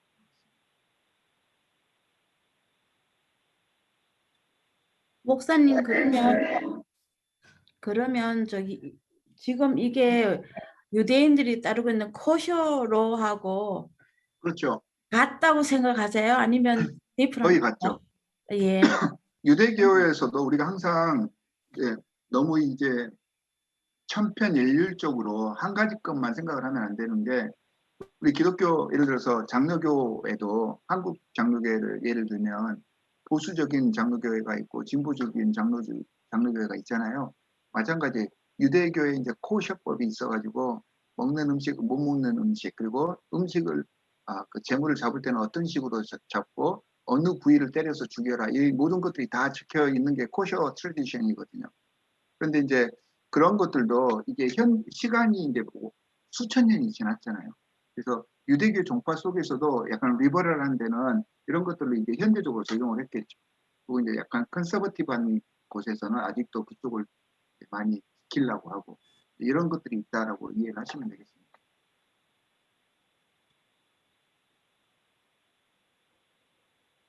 자, 11장 여기까지 하고 12장으로 넘어갈게요. 12장이 약간 컨트로버셜한 그런 장이기 때문에 제가 제 신학적인 지식과 성경 해석 방법을 통해서 12장을 조금 설명을 해드리도록 하겠습니다. 12장에 보면 여인에 대한 규례가 나오죠. 자, 여기서도 이제 나오는데 여인의 출산과 생리를 부정하다라고 이야기를 하고 있습니다. 그렇죠? 왜입니까? 여인의 출산과 생리를 부정하다는 이유는 2부에 그래서 시작된 거기 때문에. 그런 것도 있는데 일단 항상 머릿속에 딱 생각하는 게 피, 대부분의 문제들이 다 피하고 관련되어 있습니다. 그러니까 생명에 좋은 것, 이 피는 이제 생명을 상징하기도 하지만 이 피가 몸 바깥으로 나오면은 그 생명으로서의 그런 역할이 다 하는 것이잖아요. 생명이 없고 죽은 게 되거든요. 옛날 사람들은 그렇게 이해를 했습니다. 그래서 피가 몸 바깥으로 나오게 되는 모든 현상은 그래서 그렇게 몸 바깥으로 나오는 뭐 여러 가지 고름이라든가 모든 그런 리퀴드한 모든 것들, 몸 바깥으로 나오는 것들을 다 부정하게 생각을 했어요. 왜냐하면 생명의 근원으로부터 떨어져 나가는 것이다. 그래서 이 피가 나오면은 부정한 것으로 생각을 했습니다. 그리고 실제로 그렇게 아까도 잠깐 누가 말씀하신 것처럼 피가 바깥으로 나와서 뿌려지고 이제 그 몸에서 빠져나와고 이제 버려지면 분리가 되면 그때부터는 모든 병균과 좋지 못한 것들이 거기서부터 발생을 하는 것이거든요. 발생하는 이유가 생명이 없어져 버렸기 때문이거든요. 그래서 하나님께서는 그렇게 생각을 하고 있는 이 사람들에게 이 피 때문에 여인의 출산과 생리를 부정하다라고 이야기를 하신 것입니다. 다시 한번 말씀을 드리지만 레이기에서 중요한 것이 이 피라고 했습니다. 피가 매우 중요한데 이 피는 위생과 관련이 있기 때문입니다. 당시는 그 당시 사람들이 의학적 메커니즘을 잘 모르는 사람들이었잖아요. 그래서 이들이 의사가 있는 것도 아니고 바이올로지로 공부를 한 것도 아니고 아무것도 잘 모르기 때문에 가장 위생적으로 좀 문제가 될 만한 이런 것들을 지키기 위해서 가장 눈에 보이는 것들 중에서 이 피에서 멀어지는 것, 그러니까 몸 바깥으로 쏟아져 나오는 배출되어 버린 그런 피로부터 멀어지는 것이 건강한 방법이다 이렇게 이야기를 해서 부정하다라고 이야기를 했던 것입니다. 이해하실 수 있으시겠죠? 근데 이제 12장을 쭉 읽다 보면 딸을 낳으면 2배의 정결기간이 필요하다 이런 말이 나오거든요. 그렇죠? 네. 기억나시죠? 그거 네. 들으면 여성분들 같은 경우에 괜히 피 꺼서 피가 거꾸로 솟는 듯한 느낌. 아니 이게 무슨 남녀 불평등이 물론 그 당시가 남녀 불평등의 그 시대였는데 정말 왜 그럴까? 물론 그런 남녀 불평등의 그런 생각들이 약간은 자리를 잡고 있어요 분명히. 왜냐하면 그때가 이제 패트리아키 시스템 속에서 가부장 제도였기 때문에. 하지만 하나님께서 이것을 주시는 것은 그런 의도가 아니었던 것 같아요. 그리고 성경을 그런 식으로 읽으면 안 되고 성경에 이렇게 나와 있기 때문에 패트리아키 시스템을 당연하다는 듯이 가부장 제도를 받아들이는 것도 잘못된 것이죠. 시대 보정이 들어가야 되는데 그러지 않은 데가 대표적인 그런 종파가 기독교에서 파생된 잘못된 그 이단 몰몬 같은 경우가 대표적인 것이죠. 또 이제 이런 것들을 이제 잘못되게 이렇게 적용을 하다 보면 그런 오점이 나오기도 하는데 하나님께서 딸을 낳으면 2배의 정결 기간이 필요하다라고 했던 게 무엇을 뜻할까? 이 남녀 불평등의 차원이 아니라 원래 이제 하나님의 법은 사랑과 정의잖아요. 그리고 이 거룩하라 하신 것도 우리를 위해서 하신 것이잖아요. 그러면 그렇다면 이걸 어떻게 이해를 하는 게 좋을까 제가 조금 고민을 많이 해봤는데 저는 안전과 케어의 문제가 아닌가 이렇게 생각을 합니다. 요즘에 보면 아이를 낳고 출산 휴가를 갖는 것과 같은 개념이다 이렇게 생각을 하면 되지 않을까라는 생각을 해봤습니다. 왜냐하면은 생명의 근원인 피가 몸 바깥으로 빠져나갔기 때문에 굉장히 힘들고 어려운 상태, 나의 생명의 그 근원이 되는 그런 피가 내 몸에서 빠져나갔으면 그 피는 좋지 않은 부정한 것이 되고 나는 생명의 근원이 빠져나갔기 때문에 내가 그 여러 가지 안전이라든가 위생에서 취약한 상태가 되기 때문에 여인들은 그만큼 더 정결 기간이 필요하다라고 하는 의미에서 하나님께서 허락해 주신 법이 아닌가 저는 이렇게 생각을 해봤습니다. 그러니까 그리고 이제 딸이 2배인 경우는 이 엄마가 경험한 것을 이제 앞으로 똑같이 이 딸이 경험해야 하기 때문에 여인으로서의 안전과 케어를 위해서 그래서 하나님께서는 남녀 차별을 하기 위해서가 아니라 오히려 이 그 아이를 낳고 또한 이렇게 또 다른 이게 생리와 같은 그런 현상을 갖고 있는 그 여성의 안전과 케어를 위해서 이런 법을 허락해 주심으로 정결기간 동안 쉴 수 있도록 하지 않으셨나. 실제로 그 정결기간 동안에 그 여성들은 아무것도 하면 안 되거든요. 이렇게 분리가 되거든요. 그래서 이렇게 아이솔레이트 되어서 그쪽에서 쉬고 있어서 사실은 여성들이 하는 일이 굉장히 많았거든요. 옛날 조선시대나 고려시대 한번 보십시오. 여자들 얼마나 고생 많이 했습니까? 쉬지 않고 일을 하는데 사실은 이 기간 동안, 이 정결 기간 동안에는 이 여성들이 쉴 수가 있었기 때문에 저는 이제 이 안전과 케어를 위해서 허락하신 법이 아닌가 이렇게 저는 생각을 한번 해봤습니다. 그래서 여기서 이야기하는 부정하다 이건 죄가 있다라는 의미가 아닙니다. 그거보다는 in danger situation이다. 이렇게 이해를 하시면 됩니다. 부정하다라고 하는 것은 죄가 있다가 아니라 이게 안전상으로나 위생상으로 문제가 있을 수 있는 그런 약간 위험한 상태에 있다. 이렇게 이해를 하시면 이 부정의 의미를 현대식으로 좀 받아들일 수 있을 것 같고 성경을 너무 예전식으로가 아니라 현대의 그런 그 상식적인 그런 것들에 맞춰서 이해를 하는 데 도움이 되지 않을까 한번 제가 생각을 해봤습니다.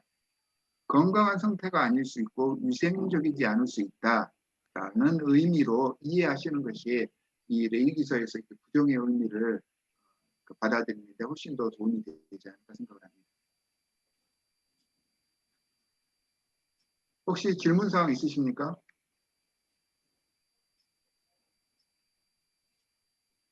자, 그러면 또 나중에 이제 읽으시다가 그런 어려운 점도 있으면 제가 이제 저도 한번 읽어보면서 이게 문제가 될 만하다라고 하는 것들을 제가 골라서 지금 여기다 올려놨기 때문에 어느 정도 좀 해소가 될 거라고 생각을 합니다. 그 다음에 이제 13장부터 15장에는 이제 정결법이 나옵니다. 이것도 이제 마찬가지로 구분하는 법인데 거기 이제 대표적인 이제 악성 피부병에 대한 이야기가 나오거든요. 문둥병이라고 이야기를 하는데 여기서 말하는 문둥병이 우리가 이야기하는 한센병 그러니까 나병 환자하고는 조금 구분을 할 수 있어야 됩니다. 악성 피부병이 한센병도 이제 나중에 이제 정결법을 통해서 통과하지 못하고 오랫동안 그게 이제 그 사람한테 적용이 되어서 그러니까 여러 가지 악성 피부병 중에 문둥병도 포함이 되어 있지만 여기서 이야기하는 악성 피부병은 그 자체가 문둥병, 나병, 한센병은 아니다 이렇게 이해를 하시면 좋겠습니다. 그러면서 이제 13장부터 15장 말씀을 쭉 보면 무슨 벽에 나와 있는 것, 피부병 이런 것들에 대해서 계속해서 언급을 해주시고 하얀 반점이 있는 것, 뭐 여러 가지 것들을 하면서 계속해서 검사를 하게 하시잖아요. 왜냐하면 그 당시에는 한번 병이 퍼지게 돼서 전염성이 확인이 되면 사실은 그 공동체가 다 망가져 버리니까. 그래서 하나님께서는 계속해서 전염성 여부를 판단하고 일주일 있다 다시 한번 검사하고 계속해서 하게 하셨습니다. 그리고 다른 사람들에게 피해가 되지 않도록. 그 당시에는 다시 한번 말씀을 드리지만 의학적인 체계가 갖춰지지 않았기 때문에 그들에게 그들이 이제 할 수 있는 예방법은 자꾸 검사하는 것밖에 없었으니까 하나님께서는 가능한 한 많은 검사를 하고 스스로가 이걸 할 수 있도록 했던 것이죠. 그러고 보면 제가 이제 13장부터 15장, 오늘 8장부터 15장까지 쭉 읽으면서 제사장이 하는 일이 진짜 많았던 것 같아요. 지금의 목사하고는 좀 다르죠. 그러니까 지금의 목사 역할도 했을 뿐만 아니라 모세가 했던 게 뭐였었죠? 물론 모세는 제사장은 아니지만 나중에는 이 모세의 역할을 제사장들이 같이 했거든요. 옳고 그름을 판단하는 일을 했었습니다. 이 판사의 역할을 했던 것이죠. 그리고 물론 그 당시에는 의사가 없었으니까 지금 같은 의사의 역할은 아니었지만 예전에 뭐 제사장들이 뭐 주술로 병을 고치는 것과 같이 이게 이제 병인지 아닌지를 다 검사를 해야 되니까. 그러니까 직접 가서 전염병이 있는 곳에 직접 가서 검사를 하는 사람이 누구였다고요? 제사장. 제사장입니다. 그 제사장이 3D 역할을 하는 것이죠. 가장 위험한 곳에 최전선에 가서 그 모든 일을 다 한 사람이 제사장이었습니다. 그러니까 지금으로 따지면 가장 힘든 일을 하는 노동자 중에 노동자가 제사장이었어요. 진짜 헌신하고 최전선에서 그 백성을 위해서 서브를 했던 사람들. 그렇기 때문에 더 존경도 많이 받았고 권위도 있었을 뿐만 아니라 가장 위험에 노출도 많이 되어 있었고 그랬던 사람이 제사장이었습니다. 자, 이 제사장이 현대에 누구라고 했습니까? 우리가 그래서 이제 하나님의 사역을 한다든가 이 모든 것들을 할 때 뒤로 빼고 할 그런 게 없다는 것이죠. 제사장처럼 제일 먼저 문제가 있는 곳에 나가서 나를 봉사하고 나를 내려놓고 케어하는 일을 하는 사람들이 우리가 되어야 한다는 거. 이게 이제 이 정결법에서 나오는 이 정결법을 통하여서 우리에게 주시는 하나님의 메시지입니다. 14장에 보면 이 정결하게 하기 위해서 우슬초나 백향목이나 홍색 실로 의식을 합니다. 오해하시지 말아야 되는데 이 우슬초, 백향목, 홍색 실로 이게 이제 잘못되고 전염병이 있는 것들을 낫게 하는 그런 도구들이 아니었습니다. 다시 한번 의식이라고 말하면 ritual ceremony를 이야기를 합니다.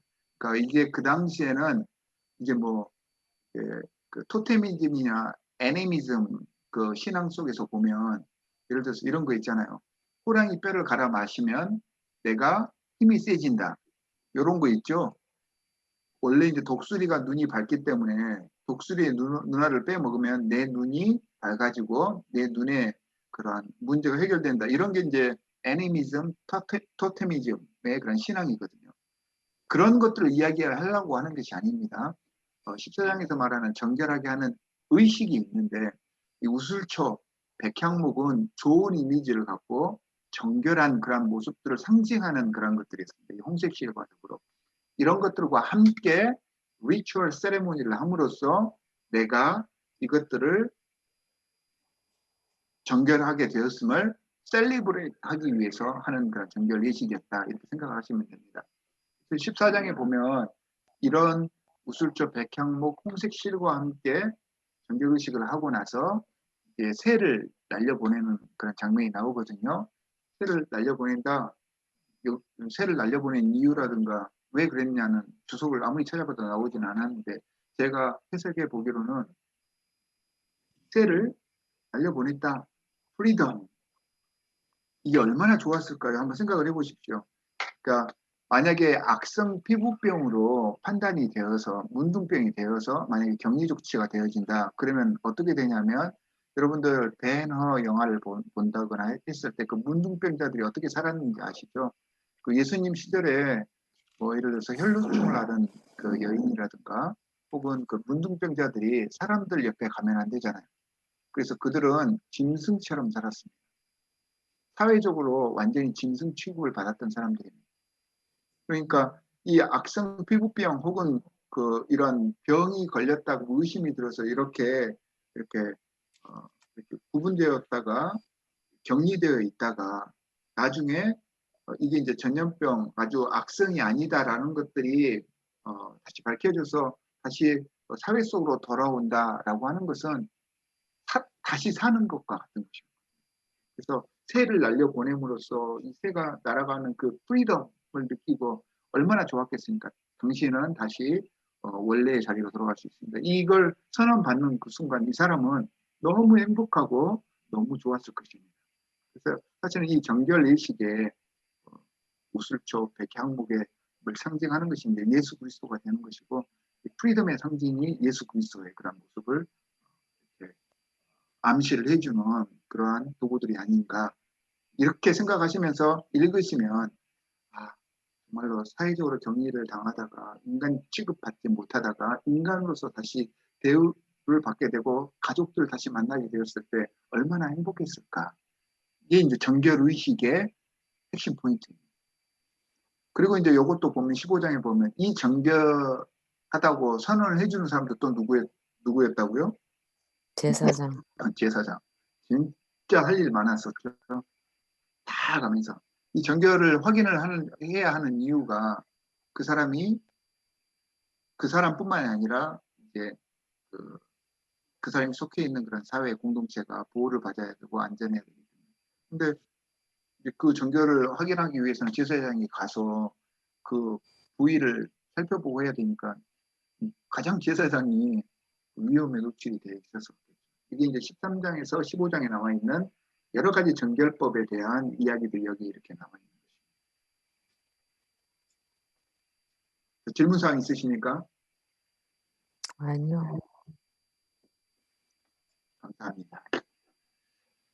저도 이제 레이기서 공부를 하면서 진짜 공부도 많이 하고 여러 가지 영상도 많이 보고 세미나도 들어보고 많이 공부를 하면서 제가 알지 못했던 것들도 많이 알게 되었고, 레이기서에 대해서 조금 입체적으로 제가 이해를 할 수 있게 되어서 너무 좋았는데, 여러분들도 이 레이기서를 통하여서 레이기서를 완전히 씹어 먹어서 소화할 수 있는 그런 시간들이 되시기를 바랍니다. 보니까 다음 주는 16장부터 20장까지 16장부터 20장까지입니다. 16장부터 20장까지가 말씀인데, 16장부터 20장까지가 일상에서 구현되는 거룩한 백성의 길, 거룩하신 하나님과 동행하는 방법에 대해서 나와 있습니다. 그래서 여기서 16장부터 20장까지 읽고 3회 이상 읽어오시기 바라고요. 질문사항이 있으면 마크를 해주시기 바랍니다. 그래서 이제 다음 주부터는 이제 장수가 그렇게 많지 않기 때문에 한번 읽어볼까라는 생각이 드는데, 16장, 20장까지는 제가 이제 강의를 하는 방식으로 하고, 그 뒤에 나머지 2번 시간은 책을 읽으면서 조금 더 구체적으로 하는 방식으로 수업을 진행하도록 하겠습니다. 여러분들에게 큰 도움이 되셨기를 바랍니다. 네. 우리 이미선 본사님 기도해 주시고 오늘 수업 마치도록 하겠습니다. 네, 기도하겠습니다. 참 선하신 하나님, 말씀의 터로 저희를 부르시고 돌아보게 하시니 감사합니다. 레위기 말씀 공부를 통해 제사를 준비하는 백성들의 과정과 세밀한 하나님의 간섭하심의 의미를 되새겨보며 지난 시간 저희의 예배와 섬김에 대해 돌아보게 하시고 회개하는 마음을 주셔서 감사합니다. 겉모양만 번지를 드렸던 저희의 예배와 삶의 모습을 주님 앞에 부끄럽게 내어놓게 하신 하나님, 우리 삶의 부분이 주님께 연락되는 참 예배자의 삶이 되길 간절히 원합니다. 말씀 준비하여 전해주시는 주 목사님에게 영감을 더하시고 우리에게 성령의 도우심이 있게 하시어 주의 말씀을 밝히 이해하고 은혜로 깨닫는 대로 삶에 적용하며 살아가는 저희가 될 수 있기를 소망합니다. 친히 화목제물이 되신 주님의 도를 기억하며 가정과 공동체와 사회 속에 신실한 하나님 나라의 백성으로 살아가길 원하는 저희의 기도에 응답하실 것을 믿으며 예수 그리스도의 이름으로 기도드립니다. 아멘. 감사합니다. 감사합니다. 수고하셨습니다. 목사님 감사합니다. 네. 수고하셨습니다.